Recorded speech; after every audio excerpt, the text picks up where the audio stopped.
Olá, senhores, estamos começando o programa Resenha de Mercado na nossa Estúdio 92.3 FM de Cascavel. Eu me chamo João Fernando, sou gestor de negócios e a partir deste momento vou passar para vocês aí tudo aquilo que fez preço no nosso mercado financeiro na semana passada e também falar um pouquinho de mercado corporativo com vocês, né, pessoal? Sejam muito bem-vindos. Nosso programa vai ao ar todas as segundas-feiras às 13 horas, né, aqui na Estúdio 92. E lá no nosso YouTube, Resenha de Mercado JF, às 19 horas, sai o vídeo depois que ele sair inédito aqui. Então se inscreva lá, Resenha de Mercado, nós estamos em todas as plataformas, tá? E também não deixe de seguir a Estúdio 92 em todas as redes sociais da Estúdio também. Tem o nosso portal também, onde cada 15 dias eu tô colocando um artigo lá, falando um pouquinho sobre mercado e também sobre mundo corporativo para vocês, tá bom? Tá bom, pessoal? E vocês que quer, você empresário quer ser o nosso patrocinador, entre em contato, né, com a rádio, com o comercial da rádio, ou pode ser com o nosso comercial também, 45 30 37 24 33. Tá bom, pessoal? Dando os recadinhos de sempre, não esqueça de nos seguir, Resenha de Mercado JF, e também seguir a Estúdio 92. A gente está começando o nosso programa. Então vamos lá, pessoal, vamos lá, vamos falar um pouquinho de mercado, vamos falar um pouquinho aí do que aconteceu semana passada, né? E tomara que essa semana aí seja uma semana abençoada para todo mundo, né? Sempre lembrando aquilo que eu gosto de falar bastante, né? Repito várias vezes aqui para vocês, para quem tem informação, para quem tem conhecimento, não existe informação ruim, existe apenas informação. E pessoal, falando, né, um pouquinho sobre o que aconteceu semana passada, a gente teve aí vários memes, né? Meme de café, né? Meme aí sobre empresário, né? O empresário mais uma vez aí foi acusado, entre aspas, né, de ser ganancioso, né? Nós tivemos falas aí dizendo que se o produto tá caro, você tem que parar de comprar, você tem que esperar esse produto abaixar, porque o empresário ele tá elevando os preços da mercadoria, né, pessoal? Isso já colou, né, alguns anos atrás, lá nos anos 80, né, início dos anos 90 ali, né, quando a gente tinha o presidente, o Sarney, né, que existiam os fiscais do Sarney, né, quando o nosso querido presidente Sarney falava que eles não iriam admitir, né, que eles iriam prender pessoas empresários gananciosos que remarcassem preço, né? A gente teve lá controle de preço de alimentos, né? A gente teve o tal do boi no pasto, né? Que a Polícia Federal começou a monitorar e foi prender boi dentro do pasto, porque começou a faltar carne, começou a faltar alimento, né? Começou a acontecer aquilo que acontece nos países que fazem esse tipo de coisa, que querem controlar, né, o livre comércio, querem controlar a população, né? E aí, pessoal, eles usam uma desculpa muito esfarrapada, né? Eles falam que a culpa é do empresário, né? A culpa é sempre do empresário, né? O empresário hoje, as pessoas ativas, nós somos mais ou menos 200, quase 210 milhões de habitantes, né? E hoje a população ativa, aquela população que produz, as pessoas que trabalham, os empresários, são de mais ou menos 20 milhões de pessoas. Então 20 milhões acabam produzindo, pagando imposto para os outros 180 milhões e 190 milhões de pessoas que não produzem ou que recebem alguma coisa do Estado, né, pessoal? E também dentro dessas pessoas estão aqueles que são funcionários do Estado, claro, eles produzem também, eles merecem o salário, mas esse salário, né, ele é pago, né, essa máquina, ela funciona com a iniciativa privada pagando imposto. Então, assim, é muito triste a gente ver um negócio desse, só que o que eu fico feliz é que as pessoas não caem mais nessa lorota. A gente sabe que quando os preços começam a subir, quando a gente começa a ter inflação, né, pessoal? Quando a gente começa a ver esse tipo de coisa acontecer, as pessoas a grande maioria já começa a entender que isso não é culpa do empresário. O empresário ele não sobe preço porque ele quer ganhar mais. Veja, a concorrência, o cara que tem supermercado, o cara que tem posto de combustível, o cara que tem uma loja de roupa, ele não tem como vender o produto pelo preço que ele quer, porque existe a concorrência. A própria concorrência limita isso, só que ele precisa remarcar o produto dele quando ele tem um custo, um aumento no custo operacional dele. E é o que a gente está vendo. Veja, pessoal, eu sempre falo para vocês, eu trabalho com a indústria, dou consultoria para a indústria, dou consultoria para varejo também, eu cuido de representante, eu faço contratação, eu sou vendedor também, eu trabalho no mercado financeiro e eu estou vendo o custo operacional, né, da minha empresa, ela subiu mais de 30% nos últimos 2 anos aí. né? Quando a gente fala de inflação acima da meta, acima de 4,5%, falando de inflação a 4,8%, a 5%, a gente sabe que a inflação real, essa é a inflação nominal, a inflação real, ela é muito maior do que 5%. Você sabe disso, você que é vendedor, você que está na rua, você que tem que almoçar fora, você sabe. Você acha que a comida aumentou na média lá?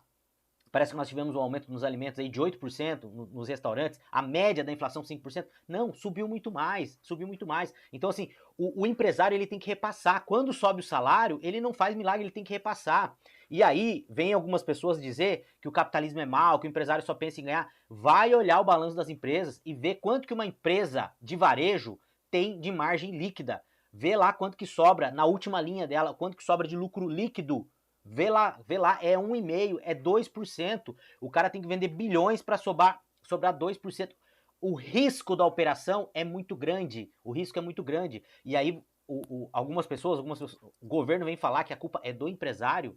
O empresário está passando perrengue. Veja, 2024 nós batemos recorde. Nós tivemos recorde de queimada, nós tivemos recorde de país que tem o maior juro real, nós tivemos recorde de quebra de empresas, né, pessoal? E aqui, eu não venho aqui querer vender susto, eu não venho aqui no programa querer falar mal do governo, eu queria falar bem do governo. Eu não sou contra o país. Se esse governo tivesse fazendo coisas corretas, né, no ponto de vista econômico, tá? Eu não estou entrando no ponto de vista ideológico aqui, a nossa intenção aqui é falar de mercado, mas não tem como falar de mercado sem falar do governo, né? Porque eu sempre falo, é a música que eles tocam lá que vai ditar o ritmo que a gente vai dançar aqui. Então, tá, as coisas estão muito complicadas. E aí eles vêm e eles ficam falando. Essa semana eu estava assistindo alguns vídeos, né? Para fazer o programa para vocês. E daí alguns economistas falando que eles acreditam. Gente, que eles acreditam nisso, que eles acreditam que é um empresário. Eles sabem que não é um empresário. Eles sabem, eles estão dissimulando. Quando alguém vem, um cara que é presidente da República e fala que o pobre não come dólar, ele não é que ele acredita nisso, ele sabe que isso não é verdade. Ele sabe, ele tá sendo dissimulado, ele tá falando para iludir algumas pessoas, tá? Então isso é muito complicado, pessoal. Isso acaba contaminando. Só que eu fico feliz que eu conversei com várias pessoas, eu converso com muita gente na rua a semana toda, né? Converso com lojista, com fabricante, e as pessoas, até as pessoas mais humildes, elas não acreditam mais nisso. Elas sabem o que está acontecendo, que é um problema de gestão do nosso país. E a gente precisa resolver isso, porque senão as coisas vão ficar cada vez mais complicadas. E a gente está aqui por isso. O nosso programa Resenha de Mercado está aqui por isso. Primeiro, para te alertar sobre aquilo que vai acontecer. Segundo, né, para você antecipar esse movimento de mercado, você se colocar na direção do mercado e você poder não blindar o seu patrimônio, né? Eu aprendi com um gestor amigo meu, advogado que trabalha com essa parte patrimonial, ele falou que não existe blindar patrimônio, nós não conseguimos blindar o nosso patrimônio. A gente consegue criar camadas, né, para que esse patrimônio fique mais difícil do Estado ou, né, do judiciário atingir esse patrimônio. Claro, sempre de forma honesta, sempre jogando dentro das 4 linhas. Não adianta a gente fazer nada que tá fora das 4 linhas. Tá bom, pessoal? Dado esse disclaimer gigantesco aqui, eu quero agradecer também vocês que estão mandando mensagem para nós toda semana aí do programa. Tô muito feliz aí com as mensagens de vocês. Tá? Vamos lá. Vamos falar um pouquinho de Bovespa, então? Como que ele performou essa semana? Pessoal, eu quero que vocês se inscrevam nas redes sociais para mim e me digam. Você que está acompanhando o mercado aí, você acha que Bovespa esse ano é 150 mil pontos ou é abaixo de 100 mil pontos? Qual que é a sua aposta? Ibovespa acima de 150, bolsa retomando, gringo voltando, empresas performando bem ou mercado abaixo, né? Mercado financeiro Ibovespa abaixo de 100 mil pontos. Pessoal, o que eu vejo, tá? Eu vejo que esse ano o Ibovespa deve andar de lado de novo, se tudo continuar como está, tá? Não estou dando nenhuma previsão aqui, nenhuma recomendação, mas eu acredito que o Ibovespa deve andar de lado. Então vamos lá, o Ibovespa fechou a semana em 124 mil pontos, tá? Com uma queda aí nos últimos 5 dias, a gente vinha de vários dias de alta aí, com uma queda de 1,20, praticamente no 0 a 0. Mas no acumulado do ano, né, nós estamos aí em 124 mil pontos, né, uma alta aí de quase 4.500 pontos, né, 3,74 no ano, tá? Então a gente está com uma alta no ano. E aí a gente vê alguns movimentos de gringo voltando para o Brasil. A gente teve recorde de saída em dezembro, né? E o ano passado também saiu muito estrangeiro da bolsa. A gente sabe que mais de 50% da nossa bolsa é mercado, são os estrangeiros que entram aqui, né, para especular, para investir, enfim, né, para fazer carrego de investimento. E a gente está vendo aí que janeiro parece que a gente teve uma entrada aí de mais de 6 bilhões de reais, tá bom? Falando um pouquinho do SP, né, SP 500, 6 mil pontos, né? E uma alta aí de 1% na semana. Veja, pessoal, lá as coisas estão bem voláteis, tá? A gente tem o Trump falando algumas coisas, colocando tarifa, tirando tarifa, enfim, parece que realmente esse mandato ele veio para fazer tudo aquilo que ele falou que ele ia fazer, né? E isso preocupa um pouquinho, porque por um lado, ele tem uma intenção de reindustrializar os Estados Unidos, tá? Lembrando, pessoal, que até a China está passando por desindustrialização, tá? A China teve um boom, né, de crescimento, uma industrialização gigantesca, virou a segunda maior economia do mundo, e a China agora parece aí que eles estão aí caindo na rede aí da renda média também. O custo lá também está aumentando bastante, as pessoas estão ganhando melhor lá, o país está evoluindo, muitas pessoas saíram da pobreza, né? Mérito realmente do trabalho que o governo chinês fez. Mas parece que agora a China está tendo muito problema, primeiro com a bolha imobiliária que eles tiveram, né? Agora o mercado interno parece que não, eles estão dando estímulos e o mercado não está consumindo, né? Eles estão tentando exportar, parece que eles estão com planos de baixar mais ainda, né? Subsidiar mais ainda carro para tentar exportar esses carros para o mundo. Contrapartida, os outros países, Alemanha, Estados Unidos, eles estão se precavendo em relação a isso aí. A gente vê que lá na Alemanha o PIB, a previsão de crescimento do PIB é muito menor, né? A Alemanha está passando por dificuldade. Problema de energia que eles vêm enfrentando há muito tempo, decisões erradas que eles acabaram tomando há muito tempo atrás, de depender de energia, por exemplo, da Rússia, né, que é um país hoje que está em guerra com a Ucrânia, né? Outra coisa é fechar as usinas nucleares, né? Porque eles têm lá muita influência de partidos que são contra isso aí. Você vê, por exemplo, hoje a França, né? A França utiliza muita tecnologia, né, de energia nuclear, que é uma energia mais barata e é uma energia limpa, né? Tem que tomar alguns cuidados, mas a gente vê que a Alemanha está com muito problema, né? E China também, Estados Unidos, petróleo caindo, né? A gente vê uma desaceleração global, só que em contrapartida, a gente vê uma perspectiva de crescimento muito grande dos Estados Unidos com as atitudes aí, com tudo que o Trump vem fazendo lá e o que ele pretende fazer. Cara, baixar imposto, diminuir máquina pública, né? Tirar a burocracia. Os Estados Unidos já vem crescendo nos últimos 4 anos com o governo que tinha e agora com o Trump a tendência é crescer mais. Porém, a gente pode ter inflação lá, dependendo do que ele fizer, e a gente pode ter um superaquecimento do mercado americano. Eles têm uma vantagem, né, que eles conseguem exportar a inflação para o mundo, né? Então o que eles fazem? O mundo inteiro tem demanda de dólares, eles conseguem imprimir mais dólares, né? Então os Estados Unidos têm esse diferencial, essa anomalia, tá? Vamos lá. Então no acumulado do ano, né, SP500 2,68. Como eu falei para vocês, eu acredito muito no mercado americano este ano, por mais que o mercado tenha renovado máximas históricas, tá? A gente saiu alguns resultados de algumas big techs, né, algumas empresas americanas, e os resultados lá estão sendo resultados bons, porém, algumas empresas têm tido bom resultado, né? Se eu não me engano, a Microsoft teve um bom resultado, só que o guidance dela é de um crescimento menor e as ações vêm caindo, porque tudo é a perspectiva do futuro. Veja, o preço que está hoje, ele não foi precificado hoje, ele foi precificado lá atrás. O mercado está sempre precificando o futuro, sempre precificando o futuro. E essas empresas mostrando aí que vão ter um lucro menor, as ações dela vêm caindo, na minha concepção, não é nenhuma recomendação, mas é uma oportunidade de entrada. Dólar, né, pessoal? Falando aí nos últimos 5 dias, praticamente no 0 a 0 aí, caindo 0,60. Se eu não me engano, nós tivemos 12 dias de queda consecutiva do dólar, tá? Isso é bem significativo. E por que isso vem acontecendo? Qual que é o motivo? Olha, pessoal, pode ser que a bolsa brasileira esteja muito barata, pode ser que o mercado já precificou tudo de ruim que tem no Brasil, né? E o mercado agora, mostrando o que ele está mostrando, ele pode ser atrativo para entrar em algumas empresas. Os gringos estão vindo para o Brasil, né? O Brasil também hoje, se eu não me engano, nós temos ou é o segundo ou é o primeiro maior juro real do mundo. Isso acaba tendo atratividade, o cara capta dinheiro mais barato lá e vem investir aqui no Brasil. Pode ser isso também, pode ser o governo que parou de falar besteira. Só que o que eu vejo lá na frente, pessoal?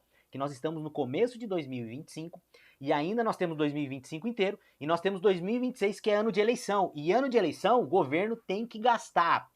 Quando o governo gasta em ano de eleição, a gente tem mais inflação. Se nós estamos com problema de inflação agora, você imagina o ano que vem o que isso pode acontecer. E pode acontecer uma coisa pior ainda, que é a gente ter inflação e o Brasil não crescer, porque nós tivemos um crescimento o ano passado né, de 3% no PIB, nós tivemos uma inflação alta, mas não tivemos um crescimento alto. A previsão esse ano é que a gente mantenha a inflação e que o Brasil cresça menos. Então você imagina só, você faturar menos e as coisas encarecerem mais. É isso que eu tô vendo no horizonte. Só fazendo um disclaimer, tá, pessoal? Não foi só nesse governo, no governo passado também, quando o governo deu aquele auxílio lá aquele auxílio de R$ 600 lá, que foi todo polêmico lá no último ano de eleição, também a inflação, principalmente a inflação de alimentos, ela foi bem alta, tá? Então não é só nesse governo que aconteceu. Todo governo que quer dar benesse para as pessoas, que quer dar benesse para a população, isso vem depois com uma conta muito alta. E quem paga é a população. É como mais ou menos assim, se ele te desse dinheiro, mas ele tirasse do teu bolso para te dar o dinheiro. Ou se ele passasse, que eu sempre falo, a teoria do cartão de crédito. Eu vou te dar R$ 1.000, só que esses R$ 1.000 eu tô passando o teu cartão de crédito lá e o ano que vem você vai ter que pagar. Esses R$ 1.000 não vai mais ser R$ 1.000. Esses R$ 1.000 vai ser R$ 1.100. E esses R$ 1.000 que eu tô te dando hoje, o ano que vem ele vai valer R$ 900. Então assim, o dinheiro desvaloriza e a nossa dívida lá aumenta muito mais, tá bom? Falar um pouquinho de Bitcoin aqui também, né, pessoal?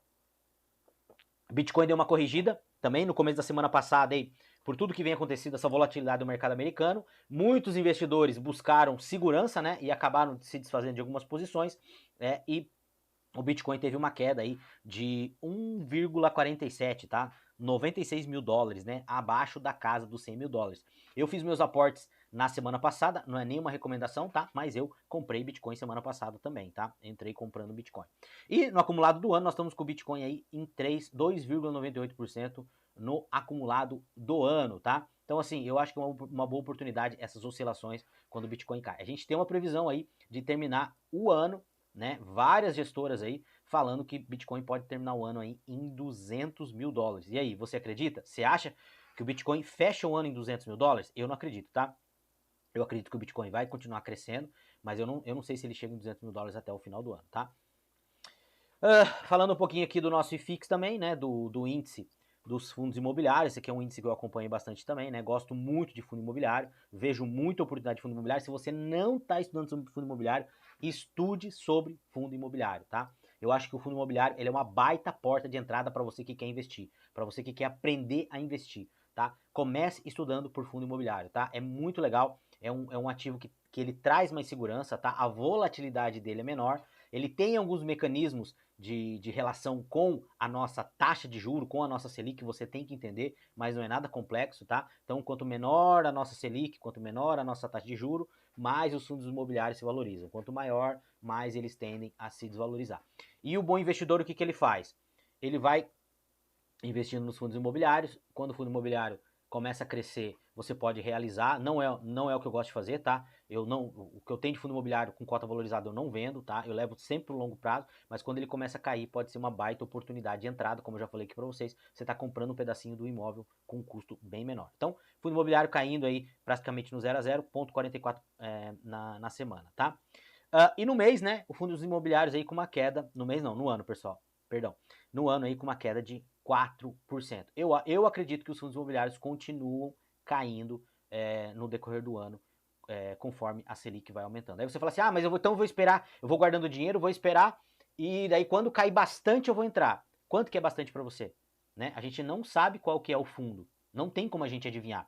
O que eu faço, não é nenhuma recomendação, eu vou aportando todos os meses. Eu olho lá na minha carteira os fundos que eu tenho mais interesse, dentre desses fundos qual caiu mais, eu vou lá e vou aportando. Você quer saber qual que é a minha carteira? Você quer saber como que eu invisto? Entra lá na nossa comunidade Resenha de Mercado, tá? Nas redes sociais sempre tem o link ali. Se não tiver o link, você me chama, né? Manda um direct ali na rede social, eu mesmo que respondo. Eu mando o link para você entrar no nosso grupo e lá a gente coloca bastante informação sobre isso aí. Tá certo, pessoal? Então vamos para a próxima matéria aqui, que eu quero comentar com vocês um pouquinho sobre questão de perspectiva do nosso país para esse ano, tá? Então, o ano passado, eu já falei várias vezes para vocês, né, que a gente tinha uma perspectiva das casas de análise, né, de muitos economistas, que acabou não se concretizando. A gente falei para vocês no começo do ano, vinha falando o ano todo, pessoal, não é por aí, não é por aí, porque o que a gente vê, pessoal, tudo tem viés, tá? Nós temos heurísticas que são viés de confirmação que a gente tem, que são perspectivas que a gente tem do futuro, atitude que a gente toma relacionado com as experiências que a gente tem, tá? Na maioria das vezes, a gente acaba utilizando esse tipo de coisa para a gente tomar decisão, inclusive de investimento. Porém, né, todavia, entretanto, existem alguns gestores que fazem isso de caso pensado. Não estou falando que é o caso dessa gestora aqui, mas eu achei muito interessante a matéria que a gestora da PicPay, né, a CFO lá da PicPay, aliás, a economista-chefe da PicPay, escreveu uma matéria para o Money Time, se eu não me engano, Money Time, eu vou mostrar aqui para vocês, falando sobre a perspectiva e falando por que eu não concordo com ela, tá? Claro, lembrando, né, pessoal, a gente tem que vender o nosso peixe, né? A PicPay, ela opera aqui no Brasil e ela precisa vender o peixe dela, então isso aí faz parte do jogo. Por isso que é importante você conhecer o mercado, você estudar, para você não tomar a decisão. Aliás, não que você não vá tomar uma decisão enviesada. Toda decisão ela é enviesada, mas tomar uma decisão menos enviesada, tá? Tentar tomar uma decisão mais racional possível. E aqui a matéria, né? Investidores estrangeiros voltaram para o Ibov. Brasil é muito volátil, mas constante, diz economista-chefe do PicPay. Aí aqui, pessoal, os investidores estrangeiros ingressaram com mais de 6 bilhões na Bolsa Brasileira. Isso aqui foi em janeiro, tá? O que é um contraponto aos números de 2024, onde nós tivemos recorde, principalmente em dezembro, né, de retirada de mais de 24 bilhões. Ó, no mês de janeiro, os investidores estrangeiros ingressaram com 6,8 bilhões na B3, de reais isso aqui, tá? O resultado é um contraponto nos números de 2024. No ano passado, os investidores estrangeiros retiraram 24 bilhões de reais da Bolsa, tá? A maioria da saída líquida desse recurso desde 2016, tá? Então, a maior retirada desde 2016. Pesaram na confiança dos gringos a aceleração da inflação, a retomada do aperto monetário e a alta do dólar e a deterioração do cenário fiscal.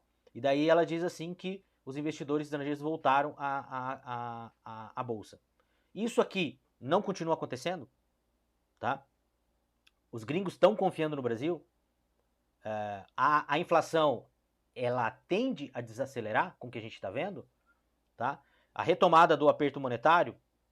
Que aperto monetário? Foi feito algum ajuste no governo, tá? A alta do dólar. O dólar deu uma arrefecida. Pessoal, o mercado ele está sempre precificando o futuro. O que a gente tem de preço hoje do dólar é uma precificação do futuro, tá?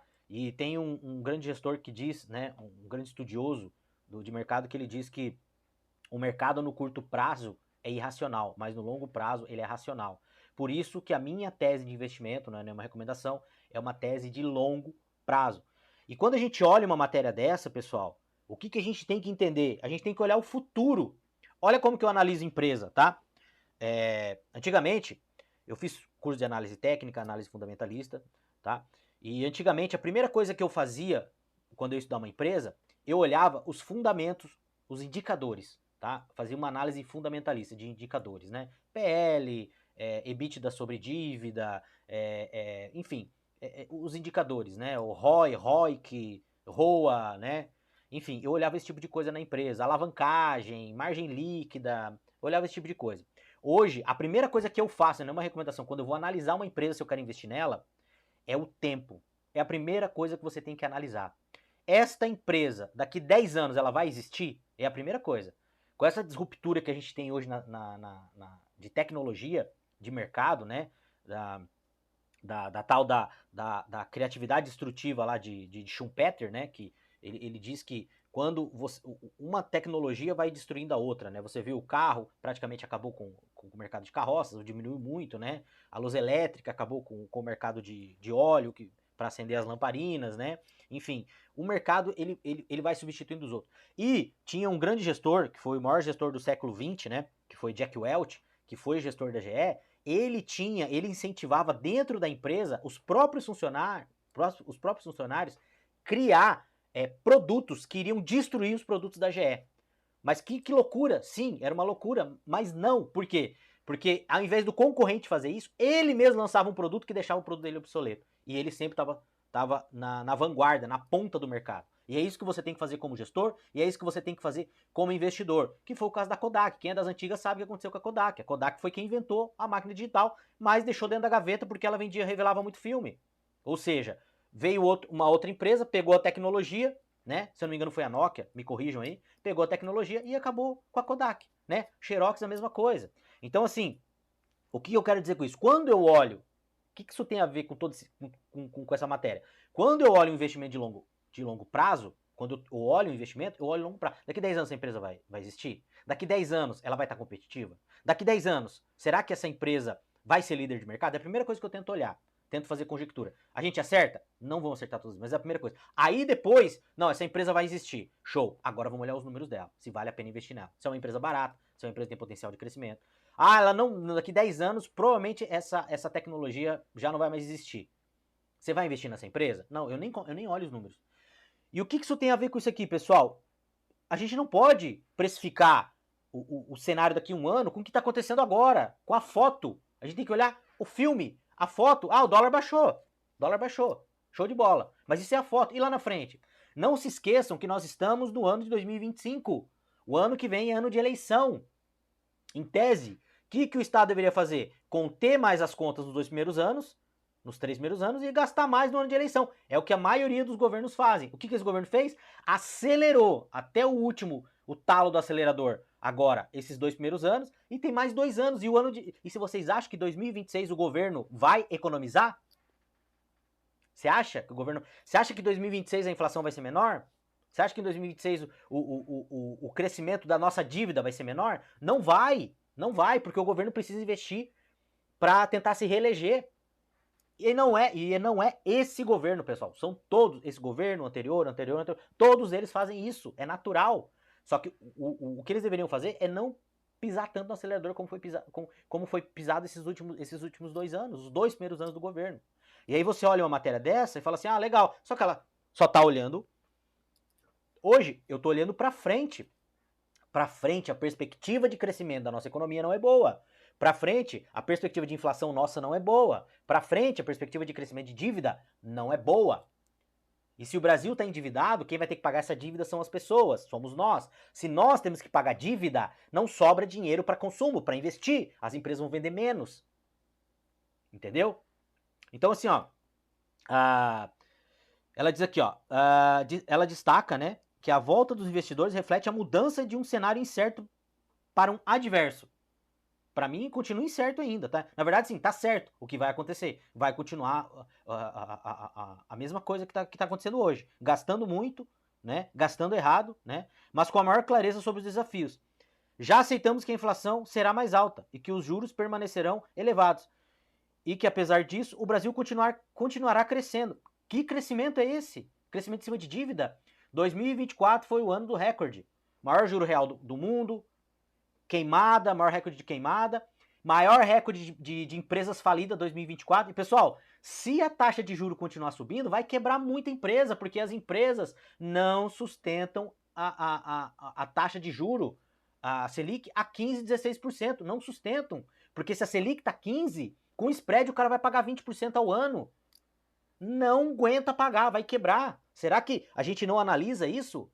Você tem que começar a analisar esse tipo de coisa. Você é empresário. Olha a tua empresa. E eu não tô querendo vender susto aqui. Eu não tô querendo vender susto. Eu tô olhando o lado do investimento. Né? A economia aponta que as projeções são um crescimento do produto interno bruto. Sim, um crescimento, mas é um crescimento menor. E o crescimento, o custo para você ter esse crescimento, que foi o que aconteceu esse ano, né? Para crescer 3, a gente gastou 10, mais de 10, não fecha a conta, né? O Brasil é muito volátil, mas também muito consistente. Consistente no quê? A bolsa 200 anos andando de lado, né? O crescimento é bem menor do que o crescimento, por exemplo, da bolsa em dólar, que é o que, cara, a gente recebe em real, mas a gente vive em dólar. 70% daquilo que a gente consome é dolarizado, tá? Eu brinco que até nos erros a gente costuma ser constante e tende a sempre fazer a mesma coisa. Então, passamos um cenário incerto para um cenário adverso. E o investidor está mais confiante, afirma. E eu, como investidor, não estou confiante. No Brasil, não. Tá? Então, pessoal, são essas coisas aqui que você tem que prestar muita atenção no que você vai fazer, né? E aqui, ó, né, rombo nas estatais mostram que privatizar é urgente. Isso aqui é uma matéria da revista Oeste, né, que foi em cima da matéria do jornal o Globo, né, que fala essa questão da gente ter que privatizar, tá? O desempenho das empresas, ó, o pedido da ministra de Gestão e Inovação, Esther Deck, para não chamar o déficit das estatais de rombo, viralizou nas redes sociais na semana passada. Ela explicou que muitas despesas são feitas pelas estatais com dinheiro que estava em caixa, portanto acaba gerando resultado deficitário, ou seja, ele pega o dinheiro lá para investir, né? E daí nos próximos trimestres vai aparecer no balanço lá que tem um prejuízo. É igual você, quando você abre uma empresa, você tem o tempo de payback lá, né? O tempo de ramp-up, que é o tempo que demora para voltar o investimento que você fez. Nesse período, o teu caixa pode ficar negativo, né? Ainda que a empresa tenha lucro. Isso aqui eu já não concordo. Se a empresa ou teve lucro ou não teve lucro. Não existe isso aqui, tá? O que vai aparecer no balanço lá da empresa é se teve lucro ou não teve lucro. Se vai recuperar isso é uma outra coisa. E acontece mesmo, as empresas fazem investimento, ela tem lá 2, 3, 4, dependendo, e ela mostra um guidance, mostra onde foi esse investimento, para que é e qual que é a perspectiva de payback, né, disso aí. As estatais não fazem isso. As estatais simplesmente vão lá e gastam dinheiro. Aí vem o negócio do correio aqui. Aí você começa a entender que esses déficits não vão parar de aumentar, porque não são investimentos, são gastos. Correio aumenta o gasto com dirigentes em meio sequências de resultados negativos. O Correio está tendo resultado negativo e está aumentando o gasto, né? Ó, mesmo registrando um déficit histórico nos últimos 2 anos, o Correio aumenta seus gastos relacionados a dirigentes neste período. Segundo dados da própria estatal, a despesa com rúbrica passou de 5,9 milhões em 2022 para 8 em 2023, um aumento de 38%, enquanto a inflação do período teve uma variação de 4, ou seja, a inflação foi 4, eles aumentaram 38, mesmo a vaca indo para o brejo.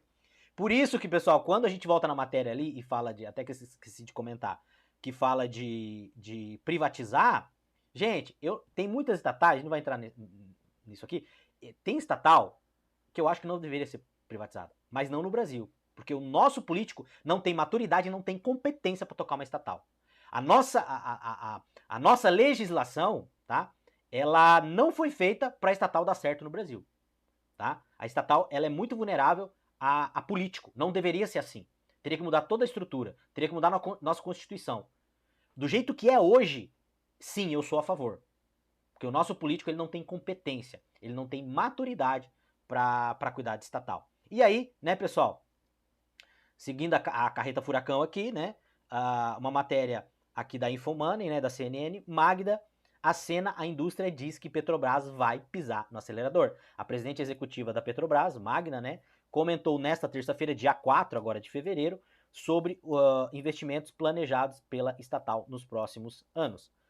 Em um aceno à indústria, né, a presidente da Petrobras pediu aos seus representantes que estejam preparados, porque nós estamos pisando no acelerador. Estejam preparados para o que vai acontecer. Se você é acionista da Petrobras, se prepare, porque vai ter investimento, né? Igual teve investimento nos governos passados aí, empresa de petroquímica aí que deu um prejuízo do caramba, né? A gente vê o negócio da Previ agora também, né? Que tá com um rombo aí de mais de 14 bilhões negativos aí. Enfim, pessoal, é isso que eu falo para vocês.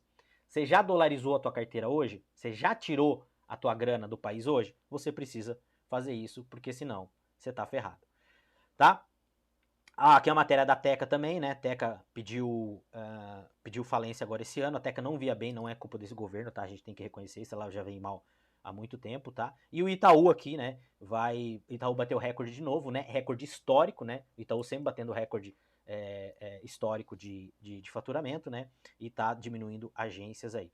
O governo Milei, né, baixando imposto para veículos, né, tem uma faixa etária de veículos lá, vai deixar o veículo mais barato no país. Na contramão do Brasil, o governo Milei diminuindo inflação, diminuindo taxa de juros, né, e diminuindo carga tributária também. Tá dando um jeito lá no país. BlackRock faz a segunda maior compra de Ethereum da história. BlackRock apostando no Ethereum, tá? Ethereum a gente sabe que é um dos queridinhos, eu invisto nessa criptomoeda. Na verdade, o Ethereum não é uma criptomoeda, tá? O Ethereum é uma rede onde pode ser onde pode ser usado para várias coisas no mundo cripto também, para contratos smarts, enfim, tá? Guerra comercial dos Estados Unidos derruba o Bitcoin e as criptomoedas, né? Com essas tarifas, essas que o Trump vem colocando aí em muitos países, muitas pessoas acabaram vendendo Bitcoin e indo para o dólar, que é mais seguro. Lembrando que o ouro também está batendo recorde, tá? Com tarifas dos Estados Unidos, isso pode ser um problema para o Brasil também. A gente não sabe ainda se o Donald Trump vai tarifar algum produto nosso aqui do Brasil. Pessoal, e para a gente terminar aí o nosso programa, né? Estamos chegando no final. Eu queria falar um pouquinho agora do mundo corporativo. Você gestor, né? Você investidor, você que trabalha no mercado. Eu trouxe uma matéria aqui da Starbucks muito interessante, tá? Retorno de mensagens em copos na Starbucks incomoda funcionários nos Estados Unidos. Alguns baristas da cafeteria disseram que escrever mensagem em cada copo diminui o ritmo, tá? E é uma forma forçada de construir conexão com os clientes. Pessoal, o que vem acontecendo aqui, tá? A Starbucks, tá? Vem passando dificuldade no mundo, tá? Ela vem tendo problemas aí, resultados negativos nos trimestres. E o que aconteceu? A Starbucks, que é a maior cafeteria do mundo, eles meio que perderam a essência deles, né? Eles pararam de escrever as frases lá no copo, enfim, acabaram perdendo a essência deles, acabaram perdendo o mercado. A gente sabe que hoje, quanto mais tecnologia a gente tem, mais humanizado o nosso atendimento tem que ser para o nosso cliente. E o CEO que entrou agora na Starbucks, o que ele fez? Ele falou, gente, vamos voltar às nossas origens, vamos voltar a escrever a frase no copo. E veja, pessoal, essa questão do copo, de você escrever uma frase no copo, 90% daquilo que acontece no teu cérebro está abaixo da linha da consciência. Quando você vê uma frase motivacional no copo, às vezes aparentemente você nem tá ligando para aquela frase, mas o teu cérebro está registrando, porque você recebe 40 milhões de bits de informação por segundo e você só registra consciente 40. O resto tudo tá sendo captado pelo teu cérebro inconsciente. Então isso é uma coisa que cria engajamento, sim, inconsciente, mas cria. E aí o que acontece? Uns baristas do Starbucks dos Estados Unidos, eles estão revoltados porque eles não querem fazer isso no copo. Eles dizem que ele perde muito tempo e eles dizem que essa é um engajamento forçado com o cliente. E a Starbucks, ela já vem tendo esses resultados negativos, e eu já coloquei casos de vocês aqui, por exemplo, do Grupo Pão de Açúcar, da C&A, que tá tendo um baita resultado no mercado totalmente adverso, a própria Ambev, que tá crescendo as cervejas premium. Por quê? Porque eles estão focando no cliente, eles estão focando em realmente criar uma experiência diferenciada para o cliente, né? Tanto é que o Grupo Pão de Açúcar, eles estão fazendo um turnaround agora e eles estão voltando a focar nos clientes premium, no mercado premium, na bandeira Pão de Açúcar, que é a bandeira premium. As cervejas que mais crescem são as cervejas premium. Por quê? Porque as pessoas querem experiência. Se você pegar o balanço agora do Bradesco e o balanço, por exemplo, do Itaú, que são dois dos maiores bancos do país, eu estava lendo o balanço deles no final de semana, até quero trazer no próximo programa para vocês. O que acontece, pessoal? O percentual de crescimento do serviço, que é taxas que eles cobram lá de cartão de crédito, de Pix, de não sei o que, vem crescendo. E muita gente falava que o Nubank, que os bancões iam acabar, porque o banco digital ia dominar, porque as pessoas não iam mais querer pagar tarifa. Veja, quem é do Paraná, o Cicobi e o Sicredi, eles vêm crescendo muito, na contramão do mercado. O Itaú agora fechou 212 agências, se eu não me engano, no terceiro trimestre. Essas cooperativas, eles vêm crescendo o número de agências dele, na contramão do mercado. Por quê? Porque o cliente deles é aquele cliente que quer ir na agência, quer conversar com o gerente, quer ter o WhatsApp do gerente. Então, eles escolhem bem, você tem que conhecer bem quem é o teu cliente. Tem uma frase que diz que, assim, ó, eu não conheço o segredo do sucesso, mas o do fracasso é querer agradar todo mundo. Então você gestor, você empresário, você vendedor, você tem que conhecer quem é o teu cliente ideal e cuidar muito bem dele. O mercado vem mostrando isso, tem vários estudos. E o Starbucks começou a perder relevância porque o Starbucks esqueceu disso. E aí, muitos baristas que estão lá, eles não estão inconforme com essa cultura. O que o CEO deve fazer? O que eu faria? Eu demitiria todas essas pessoas e contrataria pessoas que têm essa cultura, que querem absorver essa cultura. Porque sabe o que vai acontecer? Se o Starbucks não fizer o que tem que fazer, ele vai quebrar. E é você, gestor, você tem que ver isso. O teu time, principalmente que você que é varejista e vendedor, o teu time tem que estar inserido dentro da cultura do teu negócio, tem que estar todo mundo unido. Né? A Bíblia diz que uma casa dividida ela não subsistirá. Isso vale para o negócio também. O negócio quando está rachado, quando o sócio está rachado, quando os funcionários estão rachados com a diretoria, quando o time de vendas está rachado com o gerente, o negócio não funciona. E esse caso do Starbucks mostra para nós que você tem que cuidar da cultura do teu negócio. Cuidar para que todos os teus funcionários estejam dentro da cultura do teu negócio. Né? Tem um livro que chama-se Comece pelo Porquê, de Simon Sinek, que ele diz, você tem que começar pelo porquê, não pelo como e nem pelo quê. O porquê que teu time vende, o porquê que você tá onde você tá. Se a tua empresa não existisse mais, ela ia fazer falta? Então, essa matéria do Starbucks, pessoal, mostra isso para nós. A gente precisa resgatar a cultura, as origens e colocar o cliente no centro do negócio. Empresa e gestor que não colocar o cliente no centro do negócio, o mercado vai expulsar esse cliente. Porque quanto mais tecnologia a gente tem, mais humanizado a gente quer ser atendido. Tá bom, pessoal? Então, estamos chegando no final do nosso programa. Tinha muito mais coisa para falar, como sempre eu passei aqui, né?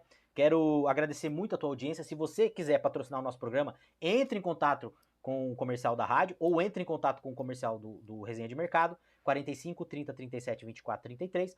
Esse episódio está saindo inédito agora, às 19 horas, sai lá no nosso canal do YouTube, tá? Saiu o nosso episódio inédito.